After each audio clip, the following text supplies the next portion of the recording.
Hi, this is Mike Torsha, and welcome to Live Well and Thrive. You're going to learn a lot today about an amazing man. He's not only a very successful actor, he's a family man, just an entrepreneur, philanthropist, and also a dear friend of mine, Joe Mantegna. Mike Torsha, how are you, kid? Great, Joe. How you doing? I'm great.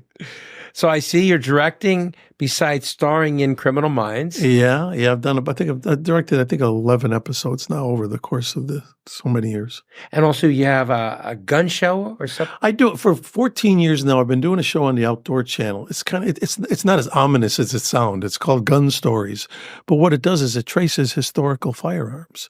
So there's been interesting stories we do. Like, one episode was the guns of Annie Oakley. Another one was the story of this rifle that this family in France found, in the woods in Normandy, and found out, but there was no story behind it. So this farmer, kept it all these years, ever since the Normandy invasion 80 years ago. And then somebody, when he was, I guess he was getting ready to pass away or something, and he passed it on to somebody in the family, and they said, well, wait a minute, this is an American rifle. Maybe there's something to this. And anyway, it turns out there's this whole story behind it of who that young soldier was, whose rifle it was, who lost it when he parachuted into France during the Battle of not the Battle of the Bulge, but the D-Day invasion. So anyway, it's an interesting show because it covers. We did an episode called The Guns of the Immigrants, where we went to my grandfather's farm when he came over from Sicily and bought a farm in Oklahoma. And there's this town called Krebs, Oklahoma, which is to this day called Krebs's Little Italy. And my grandfather worked in the coal mines and started this little farm there with all these other Sicilian immigrants. And they're all neighbors in there. There's some are still there. And my cousin brought down my grandfather's shotgun that he had inherited back, whatever, how many years ago. So here I am on my grandfather's farm shooting this shotgun, which was kind of cool. So anyway, it's not my day job. Criminal Minds has been pretty much my day job for 16 years now, but I enjoy that other show because it's a whole different world. It's outdoors. People are into the outdoors and also understand the history of firearms. Well, it's a feel-good show, plus it's intriguing. Yeah. It's not just a gun. It's interesting because what people understand is, a lot of times people think of the word gun. Oh, gun, man. Oh, people getting shot in the street. Firearms in itself are the history of every nation on this planet. Like, in other words, no matter what the nation is, they have a history. Like, we did an episode on the blunderbuss, what the pirates used to use, to just swing on the ships. But every country, you could just name the country, they'll have a history based on, when they first, of course, you go back to the Chinese and they were just putting black powder in bamboo sticks and firing it, So there's all kinds of interesting stories. So we've been doing it for, like I say, just at our 14th year, and there's still plenty of stories. And we do about 8 to 10 episodes a year, and so I've shot a lot of guns in my life now. Because usually I wind up also shooting them just so you see that they work, or something. Yeah, no, I've been a gun advocate since I was a little boy. Well, then there's something you appreciate. I'm going to look for the show. Yeah, sure. Exactly. I remember my cousin had the pistol that Elvis Presley always carried with him. Right. But there was just something about this small little pistol. Yeah. We did an episode, The Guns of Elvis Presley. Oh, wow. Yeah, we did. Yeah, because he was so much into guns. He did. He was like a collector. He had various, ones. And that's another thing. A lot of people wouldn't understand this, but fine firearms, or in other words, firearms that have some sort of intrinsic value, are like an incredible investment. That equals like art and stuff like that. You wouldn't think that maybe, but there are certain firearms that, if you know what you're doing, it's as smart as an investment as buying gold or, things like that. A few years ago, Bob Wall, who was Bruce Lee's friend and training partner, offered to sell me his Bruce Lee's 22 revolver. I was like, what am I going to do with this? Now I should have. Oh, yeah. I should have bought it. That's like if, you could Google this. Paul Newman's watch. His watch that he wore every day, that Joanne Woodward, his wife, had given him, because it was engraved. All it said in there was "Be safe," because he used to drive the race cars. He gave that watch to his daughter's boyfriend at the time. This was many years ago, because they looked like they were going to be together a long time, and the boyfriend was a nice guy, and he was, he gave him the watch. Well, they didn't get married or anything, but they stayed friends. Of course, Paul Newman passed away. The boyfriend then called the daughter. This is all, you can find this all out on the internet, the story. He calls the daughter and says, they're friends. Says, look, I think there's probably a lot of good value of this watch. I could use the money. I will, of course, donate a significant portion to your father's, Newman's Own, which is a big charitable thing that Paul Newman started. Would it be okay with you if I sell it? And she says, Liz, of course, my father gave it to you. We're friends. You want to sell it? And thank you. Of course, if you'd like to give something to the charity, that'd be great. They put that watch up for auction. You can verify this. It sold for $17 million. This is Paul Newman's Rolex watch.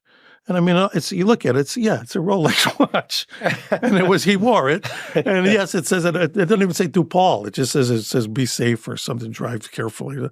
But so who knows who bought it? Probably was some sheik in, Abu Dhabi who loves watches and can afford it. But I thought to myself, wow, so if a watch could go for $17 million, it's not surprising that a firearm or you name it. There are people who collect things. And if you get the right person with that hot button and can afford it, that's incredible. Sky's the limit. Yeah. My God. So I read an article that a dry cleaner that you went to had a sign on the wall. Yeah. Which relates to your character on Criminal Minds, that if you ever walk through hell. The quote was, it's called Milton Edie's. Anybody who lives in the Valley knows that this dry cleaners have been there for they're open every day, and they've been there forever. It's like the dry cleaners to all the studios in the Valley. But they always have, every month they change the sign on the marquee. Like they always put some quote up. And it's one quote that resonated with me is, if you ever have to walk through hell, walk through like you own the place.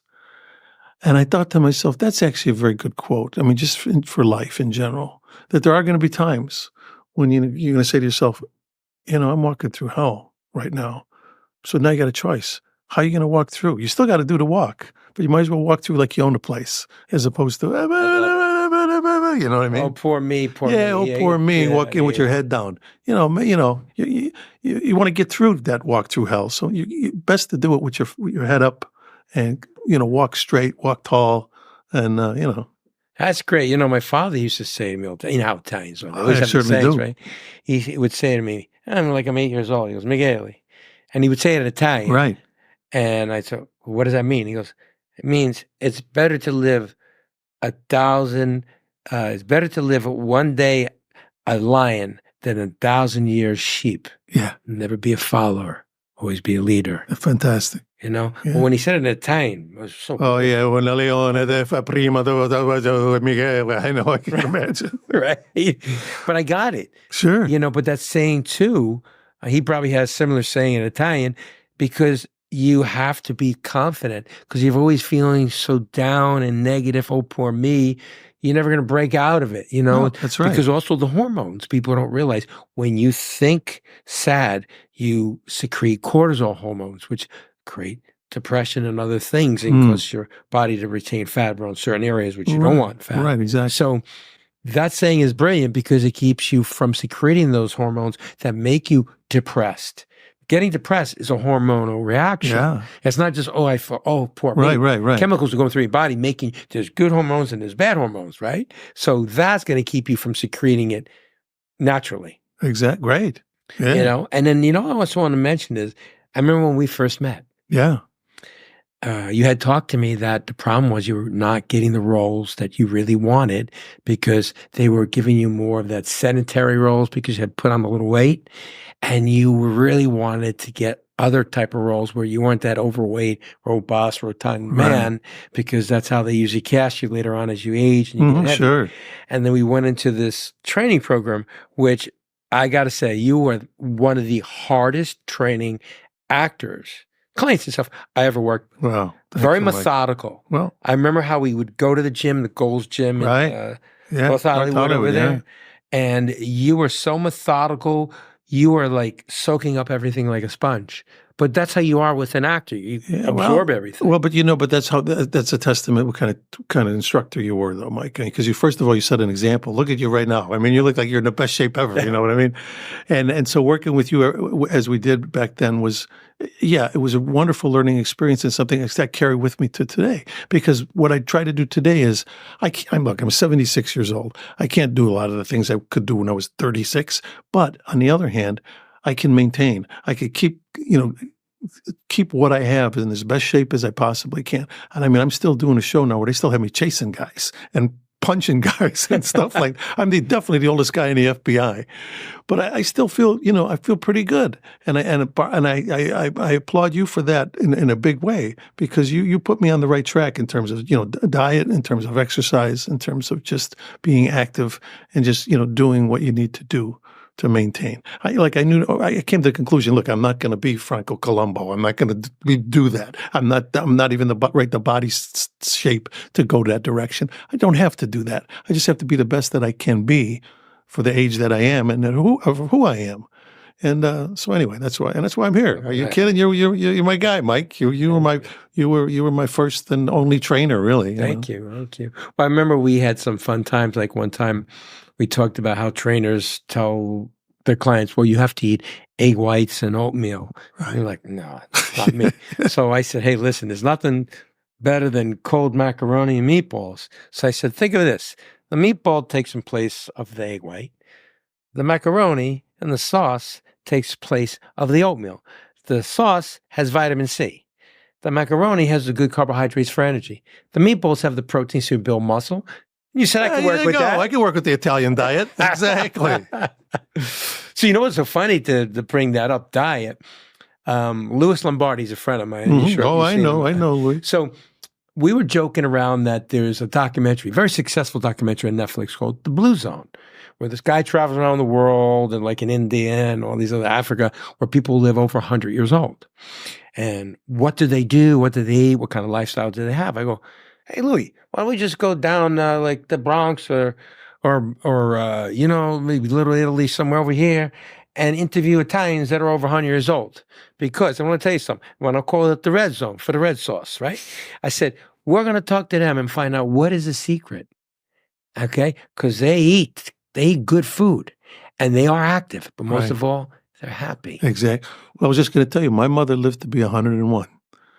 And I swear the main reason was, and I mean,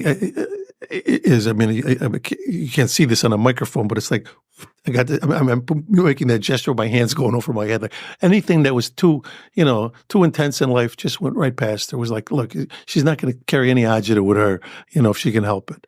And so, I mean, her stress level was always at the minimum. She worried about the things she had to worry about. Don't get me wrong. She was serious about what she needed to be serious about. But she was the most positive, kind of uplifting person that I've known in my life. And right up until, and in fact, I'll give you one little example. And I think hopefully it's something I live by, which, especially in the profession that I'm in. She just died about 5 or 6 years ago. Like I said, at 100, but 101. She had a good ride. You can't feel too bad about that. You celebrate that life. At her funeral, my brother spoke first because he's 8 years older than I am, the oldest. So he got up to speak, and he says, at the funeral, he says, our mother, she has a great life, 101 years old. And I got to tell you one little anecdote. My brother Joey doesn't know this, but she called me a few years ago and said, Ronnie, I'm worried about Joey. And my brother says, why, Ma? Why are you worried? And I had just gotten the series Criminal Minds at the time. So this was about, like I said, about 15 years ago or so. She goes, he's only working an hour a week. I'm worried about him. Because, people had told her, you want to see your son every Wednesday, turn on CBS, so you could see Joey work. Now, she knew I'd been an actor all my life, but she always figured I must be doing this all the time, even when I'm doing a play, But now she figures every Wednesday I'm working from 9 to 10. How much money could I be making? Maybe I'll send him $20. And so my brother has to tell her, no, Ma, no, Joey's doing all right. Don't worry about it, But I'm thinking, but it was beautiful. I mean, and even when I was working in the theater, and when I was on Broadway, I was doing a Pulitzer Prize-winning play, David Mamet's Glengarry Glen Ross. I had won the Tony Award that year. I called my mom, she was but maybe in her 60s then. I says, "Ma, I'll fly you in from Chicago to New York, to see the play. To see, the Pulitzer Prize. I won the Tony. I'm on the stage." She goes, "Well, you're going to do it in Chicago?" I go, "Yeah, eventually we'll do the national tour in Chicago." She goes, "Yeah, I see it there with your Aunt Lolly," which was her sister. And it made me realize, of course, all she cared about was me, my health, my children, that kind of stuff. My profession she was just glad I was happy. And I thought to myself, how serious can I take my business when my own mother doesn't really know what I do for a living? But I think it's good. I mean, I think that's a good thing, because I never had that thing of like, oh boy, my son, the actor, or trying to push me into it or keep me from it. They didn't even know what it was. It's just like, I might as well have said I'm a Martian, and it would have been like, okay, as long as you're happy, That's such a beautiful story. Yeah. But that's what I wanted to do in this. We're going to do is a mockumentary showing the Italian community. Yeah. They work. Right. They're farmers. Lavoro. They're laborers, right? All right. And they weren't always in the gym. They weren't even really in the gym. If they're wheelbarrow, if they're doing construction, right, or whatever they may be. That was their gym, yeah. That's it. And how when they came here, they worked hard. 7 days a week. Mm-hmm. So I wanted to show about work ethic is important. Right. Self-worth is important. But the love, like for instance, like my mother was so funny. When I was a kid, the phone would be ringing. I'd run to grab the phone. I'm like, shit, I missed the phone call. And I'm pacing the phone going, I wonder who it was. She goes, don't worry about it. Right. It's important they're going to call back. Right. Yeah. Right. They'll call you later. Yeah. Piano. Take it easy. Yeah. Right. Yeah. So, and then I just realized, yeah. And I started to adapt that kind of attitude where I wasn't so uptight. I let things go over my head because my father was the same way. It's all right. Yeah. It'll be another time. So, even when there's times when I was bodybuilding, right, and I really wanted to do well in the show, and I got like, I don't know, 10th place. That's that. You get them next time. Attaboy. Train hard. Yeah. So I adapted that so I could be realistic. And I wanted to show that in the documentary, that whatever it may be, it isn't because they ate that specific food or the olive oil or they just had fish or they're vegans. No, it's everything combined. It's the whole package. Yeah. Absolutely. It's diet, it's your mental attitude, your activity level, all of it. Yeah, you're right. Absolutely. Because like when, like for instance, when I was working with Kevin Spacey from American Beauty, he was almost 30% body fat. He had like a 38-inch waist. He was really heavy. And he had to become this character, Lester, that goes through this midlife crisis and then starts to realize there's a life after a certain age, because he thought his life was just doomed. And what happened was I actually trained Kevin, and they had me read the script. I worked with Sam Mendes, the director, because they wanted me to time the transformation, because I told them, as Kevin loses weight, he will evolve into Lester. Right. Besides his acting ability, I know this for a fact because I was an overweight kid. Right. 14 years old, I was 50 pounds overweight. And I got to tell you something, when I started losing weight and getting into bodybuilding, I became a more confident man instead of this kind of suppressed, quiet, introverted person. And sure enough, he started shoulders coming back and walking different. He goes, Mike, you made him into Lester. I said, well, thank you. Yeah. And then what happened was we did all these scenes, and it was like midpoint of the movie where he had lost a lot of weight. Then all of a sudden Sam calls me up and he goes, I need to see you and Kevin. I said, what's the matter? He goes, I need to talk to you guys in person.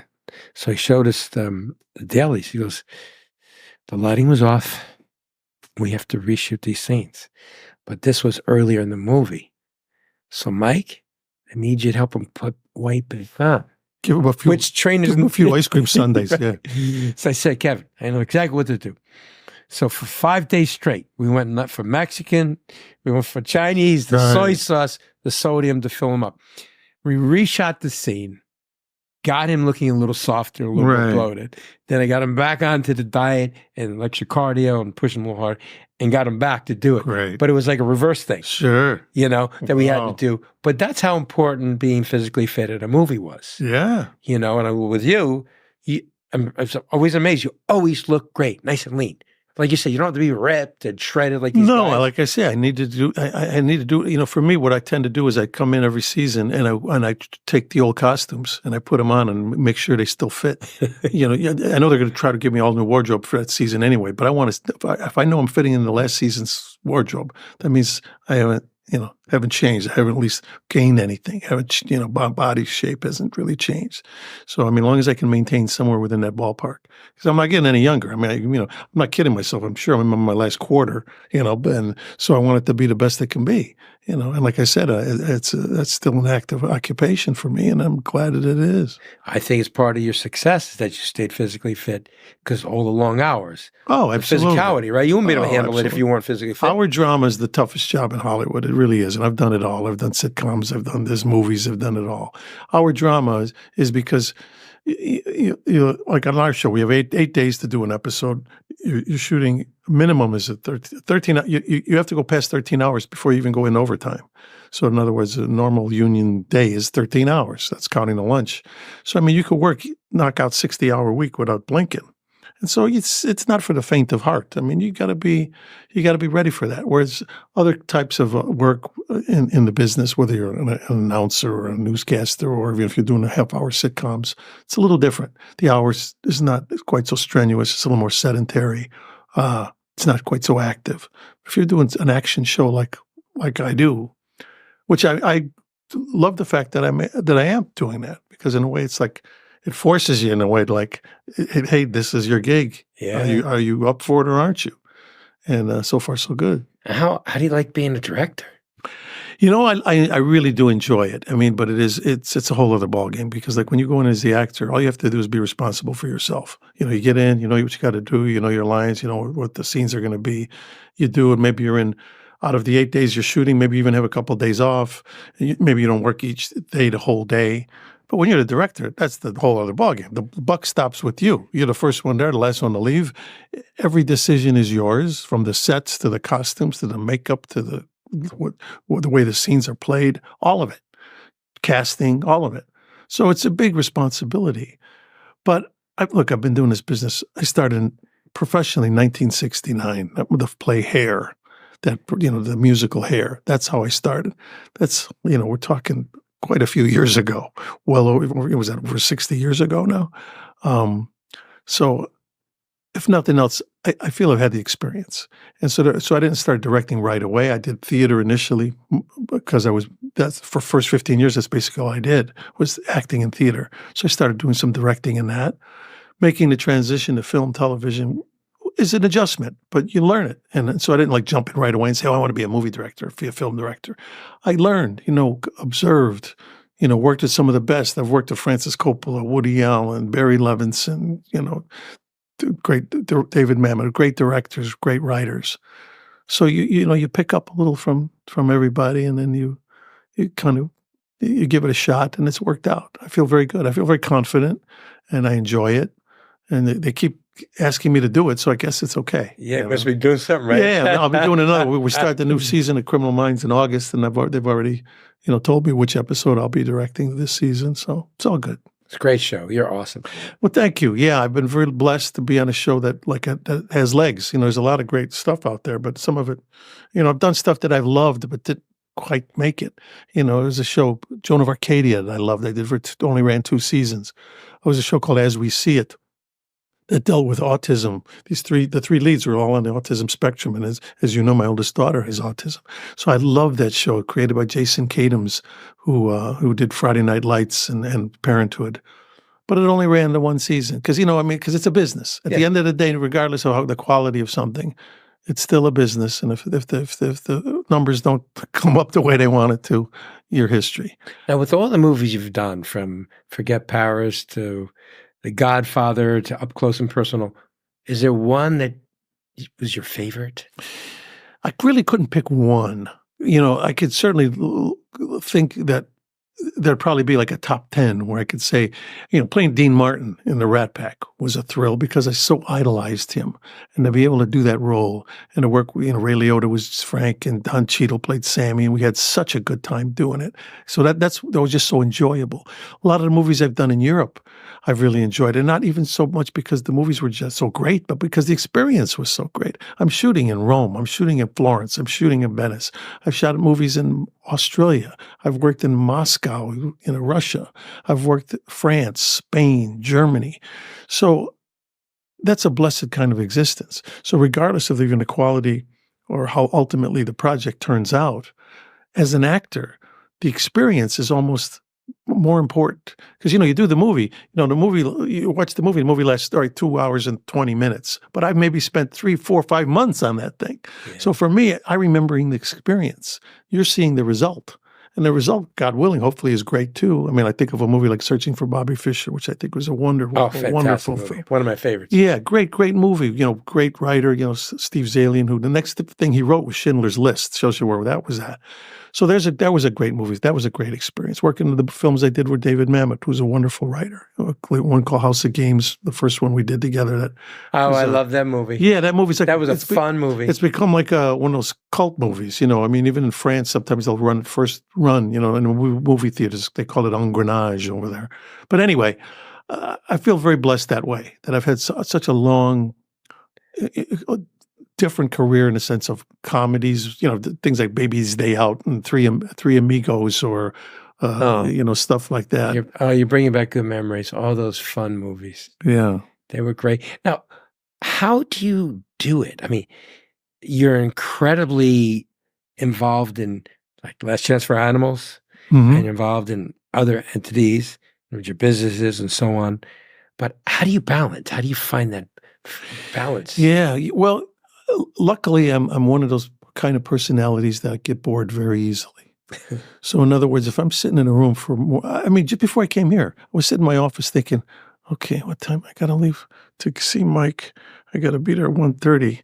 That means I should, if I leave now, it's way too early, but I got to be doing something. I can't just be sitting here for a half an hour like that, waiting for that time to get here on time.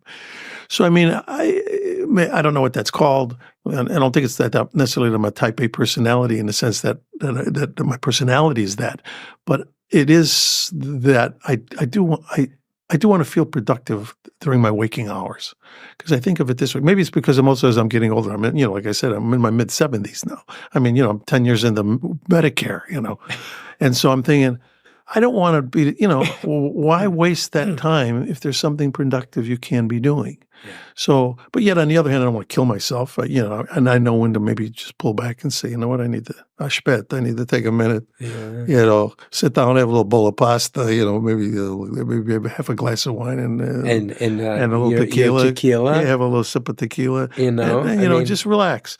But beyond that, I try to organize my life and so that my family gets the right. That's another reason why I gravitated toward doing a television series because I was doing a lot of traveling all over my career.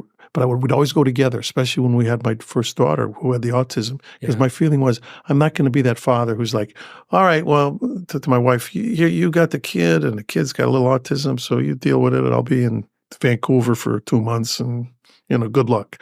I didn't want that because we're all in this together. So they always traveled with me. We went all these places in Europe, Australia, all these places. We all went and people would say, well, what about school when they were young? I said, they'll learn the capital of Indiana some other time. I said, but they're going to be with Dad, and we'll put them in school there if we need or get tutors, and that's what we did. And I think their education was profited by that, especially my daughter with their autism, because we would go to other countries and find out, they had different ways of dealing with this, and we'd learn things. And so when we come back to the States, we'd say, hey, we should be doing this, and this is a therapy that helps, and, things like that. So I regret none of that. But it got to the point when they got older and they were in their teens and older that it was like, I can't be dragging them away because Daddy's got a movie in, Atlanta for a month or two. So that's when I thought, you know what, I've had a great career. If occasional movie comes up during the time I'm have some free time, like a hiatus, great. But I would love to get on a series that shoots in town. I go home every night like a regular, like my That's dad did, great. a little 9 to 5 job. You know what I mean? And I finally found it. Criminal Minds. I did a couple that didn't quite make it, but Criminal Minds has been that for me. And I love the people. And so why wouldn't I enjoy going to work every day? That's fantastic. Now, Yeah. your daughter, is she doing acting My or? daughter Gia, my younger daughter, yeah, she's had a wonderful career herself. She's kind of, but I wanted her to have the same feeling kind of way. But my parents taught me of like, hey, you want to do it, go do it. I'm not going to push you. I'm not going to keep you from it. That's on you. So she's got a lot of. She likes to sing. She likes to. She sold a condo she was living in, and she did so well on it. She went, "What the hell am I doing? I should be getting into real estate. this is a great market." I said, "Look, whatever you want to do, you go to whatever is your hot button. You got to go where your interests lie." Right. So yeah, and I'm sure she'll go back to. But she never was like, I didn't have plan B. If I couldn't make it as an actor, I don't know. I don't know what I would have done. Where I grew up in Cicero, Illinois, I always said you were either a cop or you became one of the guys they were chasing. Those were like, you seemed to be your two alternatives. But whatever. No, my girls are great. My wife, Arlene's great. We've been together for well over 50 years now. Wow. And I'm very lucky. I feel very blessed. I got nothing to complain. I live by the motto: everybody's got a story, and nobody gets a free ride. So I don't care who you are. You dig below the surface. People will say, "Oh, I wish I was that guy. Oh, look at him, man. I wish I was him." You better be careful. Scratch the surface. You may find out. Nah, on the second thought, I don't want to be him. I don't want to do that. Everybody's got. You play the cards you're dealt in life, and mine have been pretty good. I gotta say, man, I'm so happy for you. Oh, thank you, Mike. And every time I'd watch you on Criminal Minds or some show, I just had a big smile on my face, because I always see you vibrant and going, and that's what I loved about you. High energy all the time, nonstop. Yeah, well, you instilled that in me. You really did. You really, really. It was at the right time too that it happened, because I didn't, I was getting at that age where it's like, I don't know where I'm going with this and what I should be doing, and you need a focus. You need a game plan. Yeah. And I still try to follow it as best I can. Thank you. Thank you for saying that. Sure. And this tequila. Yeah, Senor Rio. This tequila, tequila is one of the liquors that I say is health approved for It's me. plant-based. Right? I mean, it's not as abrasive as some of the other alcohols. No. It's smooth tasting. Right. Depending on if you have Senor Rio, of course. Yeah. But I just want you to share a little bit about the story, how you got involved in this, because as you mentioned before on camera. Yeah, well, because it was just one of these things where a mutual friend of mine who was in the spirits business had run into this woman, Debbie Medina, who has this company. She had been doing it for about 15 years called Senor Rio. They've been selling the tequila at all the Total Wine stores throughout the country, her and her husband. And the reason the company started is when she was a baby, her Mexican father left when she was a child, a baby. She never knew him. He went to Mexico, was not part of her life. And then when she became an adult and became engaged to her husband-to-be, she gets a phone call from Mexico saying, I tracked you down. I'm your father. I want to see you. And her attitude was, the hell with you. Where you been all my life? But the boyfriend, the fiance said, look, this is your chance to meet your birth father. Let's go. They go down to Jalisco, Mexico. They meet this fairly simple man. He tells his story. They kind of work it out like as to kind of what happened. Things happen, why it didn't work out, that he stuck around. But during this time, they're drinking this tequila that he has been making homemade, that has been in his family for 3 generations, and they just make it for their own consumption. And they're drinking it. And when they wake up the next morning, they spent the night there, her and her fiance, and they said, we're not even hungover. It's like, what we got a little buzz on from last night, but we feel pretty good. And her father explained, well, that's because it's pure tequila from the blue agave. There's no additives. There's no sugars. There's no flavorings. Other people, these commercial tequilas, they add things to sweeten them up. His plants have to be a certain age. I mean, he had this whole thing of how they made the tequila in their family for 3 generations. So now he feels obligated because she expressed an interest in it. Please, let me teach you how to do this. You want to start a business? Go ahead. She does. She names it after him because his name was Rodrigo. That's what his image is on the stopper and also on the label. Also, if you read the label from the inside out, it says drinking. If you read the label through the bottle, see what it says? Sharing tequila. No, spin it around and look through the label through the other side. What does it say? Okay. Sharing tequila is life. Is sharing life. Is sharing life. Yes, exactly. But I like this. Yeah, the stopper. That's Rodrigo in the stopper. With the silhouette. But then what ultimately happened, he passed away, Rodrigo. She's running the business with her husband. She has they have a daughter who has 2 handicapped grandchildren. They're in wheelchairs. They're like, at this point, they're about, they're not even teenagers yet, but they have no speech. They can't walk. But she's a go-getter, Debbie, with this company, her and her husband. The husband unexpectedly passes away. And now this woman is running this company all by herself. And that's where I came in. She basically talked to this mutual friend of ours who was also in the business and said, hey, if you know anybody in the acting profession that might want to come into business with me, I can't do it alone. And I could use that boost of somebody to give it a little profile. And if they believe in my product and me, I met with her. My wife met with her. It was a slam dunk. We said, Debbie, I love what you're doing. I love your personality. The fact that she's doing this thing on her own, and she works, 24 hours a day. I mean, this is her life. Because she knows this is it. She has to make this work. So I've only been with her about just about a year now. And it's been great. I mean, I travel around the country, go into the Total Wine stores. I sign bottles. We do promos. We do, we're building up the brand name. And what's great about it is it speaks for itself. We've won all these awards. We just had this exhibition in San Francisco, and we got the golden, whatever they call it, for the tequila. We have the Blanco, the Reposado, the Añejo, the different varieties of tequila. We make a coffee liqueur called Cafe Elegancia. So anyway, it's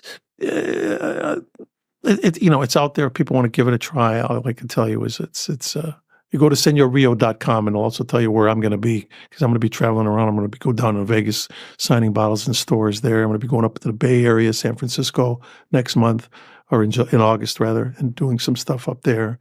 And it's great. We do where we can. We do tastings, and it's not my day job, but I enjoy it, and it's helping create this thing and helping Debbie and create this business. And it's nice to have I don't think I'm going to be, in the FBI forever. So maybe maybe I could be like my mom. Hopefully I'll make it. Maybe I'll make it into 3 figures and be sitting there sipping a little tequila on the porch saying, yeah, just a little bit, you don't have to, you don't have to overdo it, but just a little bit's okay. That's beautiful, Joe. I'm so happy for you. Well, thanks, Mike. You're always doing such wonderful things for people. Well, whatever. Life is, we're all blessed to be on this planet, and not just on this planet, to be where we are. Look where we are. Right now, you and I, we're here in Beverly Hills, doing what we do. If you're going to base it on odds, in other words, based on the population of the planet, we should either be in China picking rice somewhere, or in India, weaving a blanket or something, right? Basket, because based on population, right? Because the odds are not that we would be doing this and being who we are. Yeah. So we should take advantage of that. That's what I want to hear. I don't ever want to hear from people like that I hang with, like, oh man, I got it so tough. Woe is me. It's like, yeah, look, I know we all got problems, but just look around. Look at the rest of the planet and see what other people have to tolerate. But also too with us. Maybe I don't see it for 10 years, but I see it's like yesterday. Exactly. Nobody says, hey, why didn't you call? Why didn't I? No, when you have a friendship like that, you don't actually need to. I mean, because you're right. You pick up right where you left off. Yeah. And it's just as good. I just feel like it was that first day in the gym with you. Yeah, I do too. We clicked right away. And, yeah. And here we are now. That's right. That's right. It's wonderful. So thank you, Joe, for coming on. My pleasure, Mike. Really pleasure. Really a pleasure. I really enjoyed it. I mean, you're one of the great guys, and I consider you. And I'm going to get you a copy. So if they want to use clips, great, talking about the story as a testimonial, I think it'd be a beautiful thing for them. And then I will speak to my colleagues in Vegas and a few other. That would be wonderful. I'll let you know when I'm there, because I'm going to be there. Hitting about 4 or 5 stores there. I did it last year, and we're doing it again this year. I did when I first started with the company last year, and now I'm doing it again this year. Fantastic. Great. Thanks. Let me just close the show. I just want to say thank you for watching Live Well and Thrive. If you feel you really got something out of the show, please share it with a friend, someone that you care about. And remember, Please subscribe. We need your support. Thanks for watching. Hey, thanks for watching this episode. Got great news. The merch is ready. You're going to see an array of all kinds of great products. Go to operationfitness.com. If you want to order anything, click on my store. Thanks for your support.